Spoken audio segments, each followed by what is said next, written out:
সাভারের সরকারি পশুখাদ্য তৈরির কারখানায় দুর্ধর্ষ ডাকাতি হয়েছে। রোববার রাতে কলমা এলাকায় প্রাণী সম্পদ মন্ত্রণালয়ের টোটাল মিক্সড রেশন নামের কারখানায় এ ঘটনা ঘটে।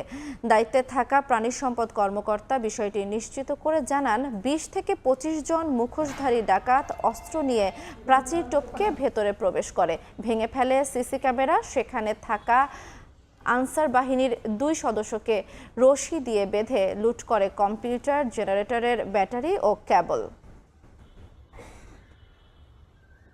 ডাকাতিতে আসলে কতটুকু ক্ষয়ক্ষতি হয়েছে এ বিষয়ে আমরা অত বেশি জানি না, অবগত নয়। আমরা অলরেডি এই জায়গাটা পরিদর্শন করেছি। আমাদের ২ জন আনসার সদস্য সেখানে ডিউটিতে ছিল, তাদেরকে বেঁধে রেখে এই ডাকাতি কার্যক্রম করা হয়। তদন্ত কমিটির মাধ্যমে বিষয়টি আমরা খতিয়ে দেখছি যে আসলে কি হয়েছিল সেখানে।